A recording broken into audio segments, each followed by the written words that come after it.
just shot a giant, but the arrow did not pass through, and I really was just guessing at the yardage, so I'm kind of worried about that shot. I mean, I don't really know what to think.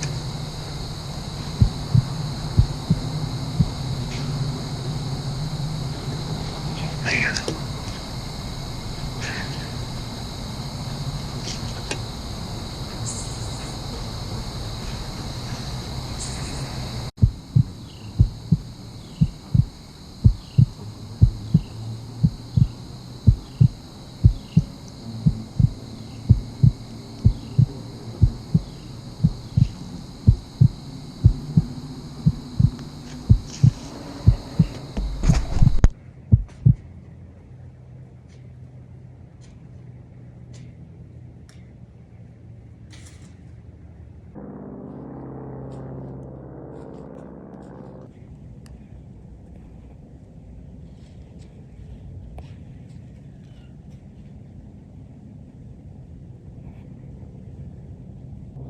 I swear, if this doe busts me again, she's gone.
Georgia looks a little different than most people think. I think most people just associate it being completely flat and a lot of pine trees, and that is definitely a lot of the state, sandy soil. But we got a lot to offer. If you want to hunt mountains, we got mountains. If you want to hunt creeks and bottoms, we've got them too. And where I live is kind of a mixture of all of it. We've got really big river systems with a lot of connecting creeks and streams, and it's amazing how they all operate.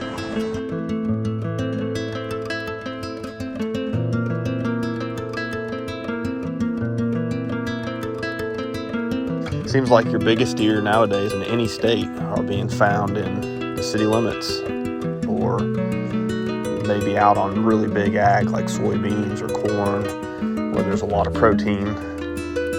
And if you live where I do, which is in the margins in between, not the suburbs, but not a lot of ag, we've got a lot of cows.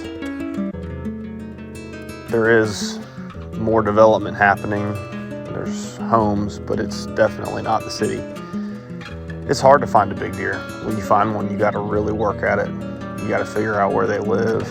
You got to figure out where they feel safe. And it's pretty much the hardest thing I've ever done, bow hunting big mature whitetails where I live in Georgia.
Eddie.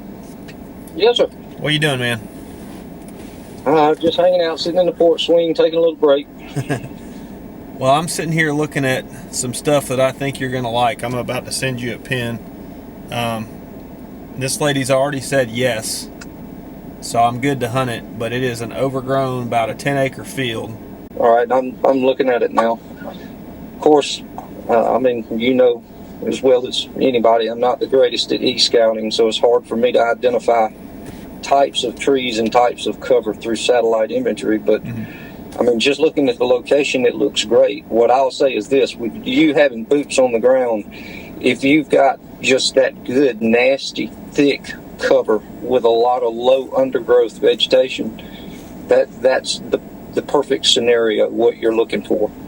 Because you're looking for that, what I want to find anyway when it comes to that thick, nasty bedding is not only good security and seclusion, but a lot of food amongst it, if that makes sense.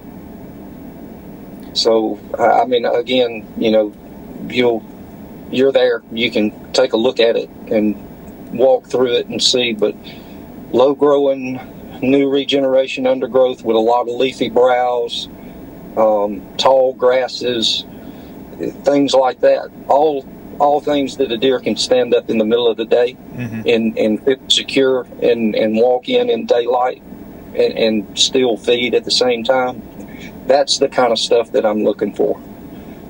And like I've told you before, I've gotten to where now I don't even worry about scouting it. When I find that type of nasty, thick stuff, I pretty much automatically know I'm going to find a big buck there. I don't really even have to go in and look for any sign. I don't need the sign to convince me. What's going on? Well, Rossenbuck has entered the chat. And he is way bigger, man. I mean, that is 140, 50-inch deer or something like that. 9:15 a.m. Oh boy. I was so locked in on this guy, and he actually lives where I thought the Rossenbuck lived. So 2 miles apart. Decisions, but I mean, the hard part is the Rossenbuck was there for 5 minutes one time. I've never had pictures of him here, ever. 2 miles from, basically about 2 miles from where I originally saw him. Got the videos. I have no history with him in this spot, and I actually didn't even think he lived there. So, to be honest, I don't know. No clue. So, might be calling old Sean here this afternoon. 6, and the one on the left is maybe 5, maybe another 11. So I'd say 150 gross. 149 gross. Dude, he was there and he came back 15 minutes later. I mean, I want to believe this guy might still be food oriented. I mean, it's October 22nd. But I mean, I haven't seen him before, and I've had bait in this spot before. Yeah, so what that tells me is that your 20-acre, small little 20-acre tract is not anywhere near his core home range. You are probably within his home range, right? But not his core. And so that signals to me with a bright light, a bright beacon of light, that he's not going to be killable. And then as you get to the end of the month, it's going to be more and more difficult because he's going to be covering more and more ground. And therein lies the challenge, right? So you're going to have to acquire a lot more pieces of property that connect to that 20-acre parcel. And even if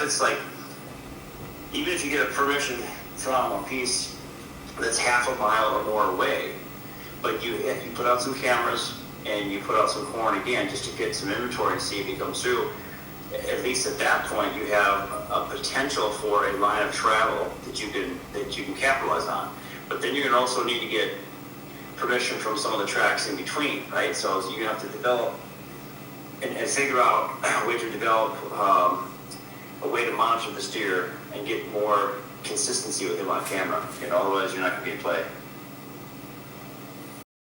I'm just looking at this hub, like right here in the middle, where this creek runs. And I mean, it kind of reminds me of that thing you told me about the wagon wheel, you know? Oh yeah.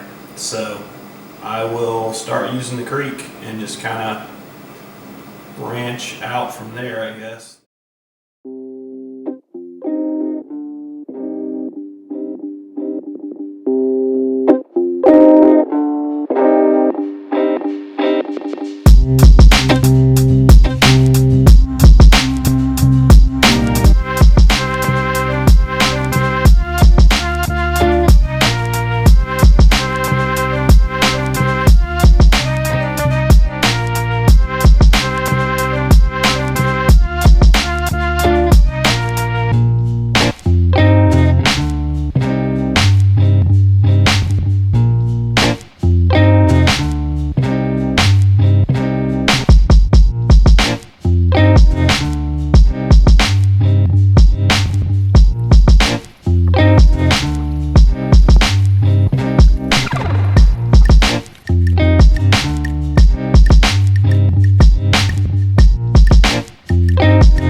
All right, that went really good. I'm gonna probably need to keep my voice down actually, but look at this. Look at this spot.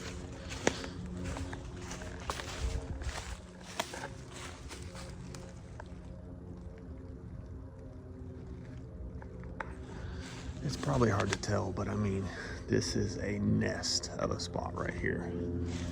And landowner is just the nicest guy. I keep meeting incredibly nice people. But as I was, got my camera with me and I'm about to put it out, because as I was looking at the way these creeks connect, it's that wagon wheel thing, you know, where you've got the center, the hub, and then you've got these spokes. And this is just one of the spokes. And I've got to put a scrape up here and a camera. And I really don't have a lot of time because I'm working, but I'm just gonna do this really quick, get in, get out.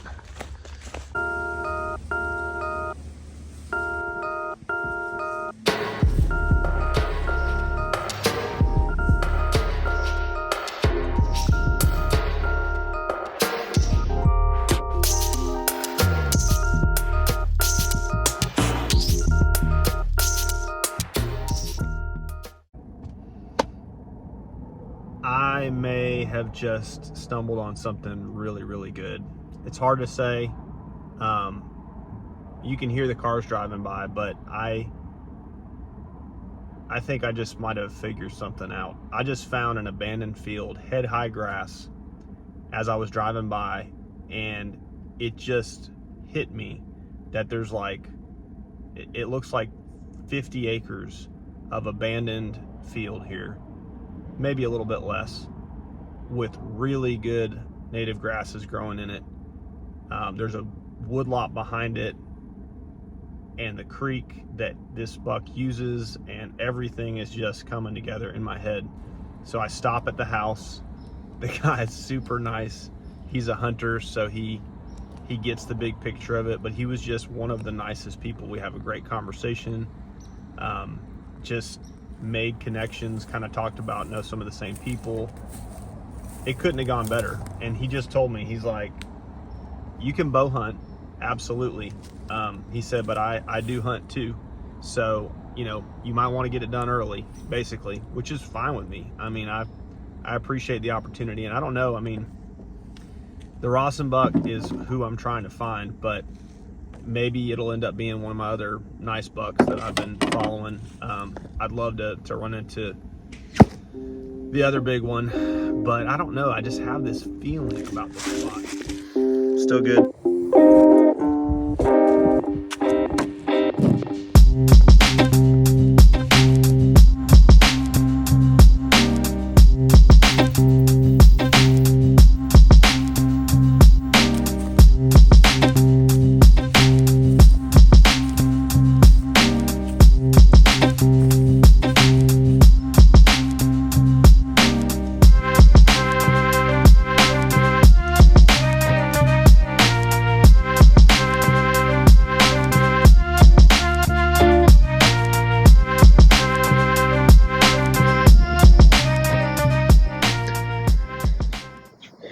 So this whole thing was a little bit more of a mess than I would have liked for it to be. But I've been settled in the tree now probably 30 minutes, and it's still 4:45. I had to adjust the stand. I've been in it before, but I didn't like it the way it was, so I had to move it to give myself a better shot. I tell you what, though, the biggest issue is I don't have hardly any cover behind me, so I have to just be very careful and slow and deliberate with whatever movements I make. And so far, I've dropped some milkweed, and the wind's doing what it was supposed to be doing so far. But riding that edge, the wind is kind of going into the creek. If it goes over the creek, I'm in trouble.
Man.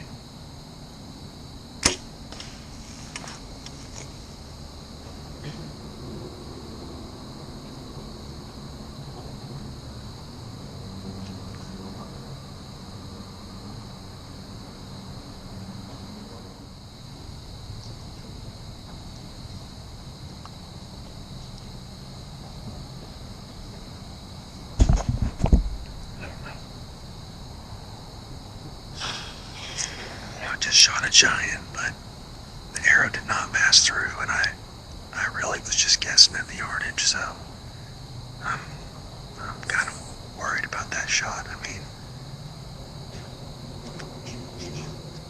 I don't really know what to think.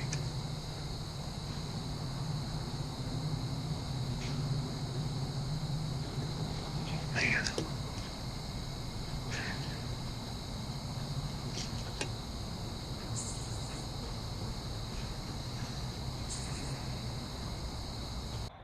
Oh man, I'm waiting on Noah and Pop to get here, and I'm optimistic, but I just regret having taken the shot that I did, because 34 yards is a little too far for that situation. And you know, for some guys with more experience, maybe not, but just gotta hope for the best. I mean, I feel a lot better now that I found the arrow, and or part of it, the front part of the shaft, the broadhead, and I did find some pretty decent initial blood, but I gotta sit down and really think about the choices that I'm making about which shots I take. I mean, he was broadside at 34 yards, and I just couldn't stop myself. Once that release went on there, or once the release went on the D loop,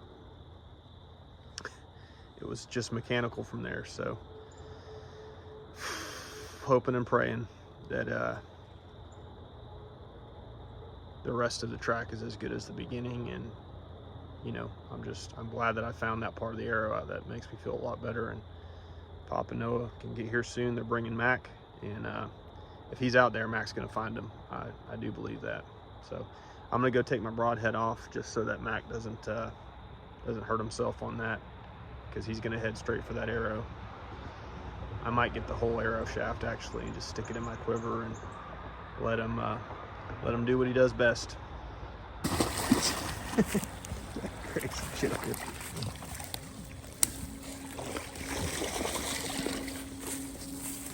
Get out of there, Mac. Get out of there. That's the drinking hole. Oh yeah. Mm-hmm. Quality shoe selection for tracking. We've got overkill and underkill. That's my stand right there. Oh wow. You're hidden. And scrapes on the side of the bank. Let's all get up here, and I'm gonna drop the magic word on Mac. Well, he's got to take a poop first. All right. Right in. Has to get ready. Right in the scrape. Find him. Go find him. This way. Here, Mac.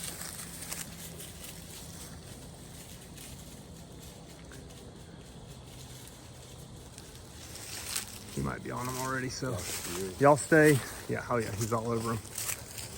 Stay to the right of this tree. Yeah. So we stay off the blood. Oh yeah, he's going. He's going. Just stay right over here. Find him, buddy. Where's he at? Did you find him? Good boy, you found him. You're such a good boy.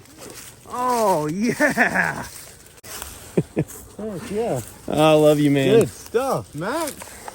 Look at you, dude. It's him, man. It's the Rossenbuck. It's the Rossenbuck.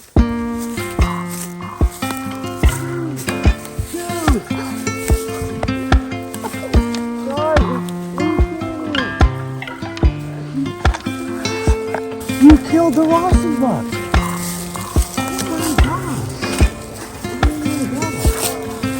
He's literally like a ghost. Look at the perfect shot. You didn't shoot forward at all. Get over here, man.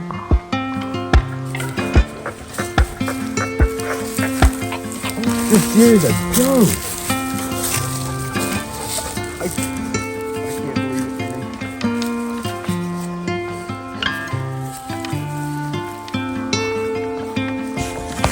Oh man, I tell you what. 4 yards there. What you think, Pop? Beautiful. It is. Man, I'm a fortunate man. I spent some time on the tailgate reflecting on all kinds of stuff.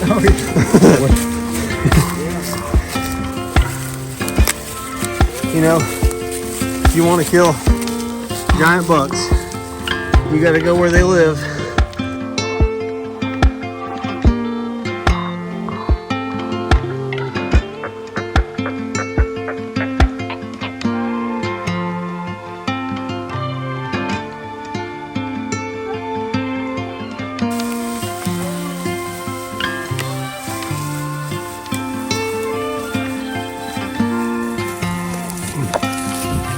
Yeah, are you supposed to?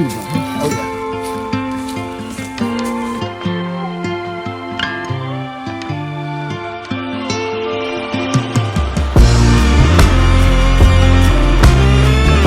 Thank you, Magnus Broadheads. The old Black Hornet has done it again. That's my exit.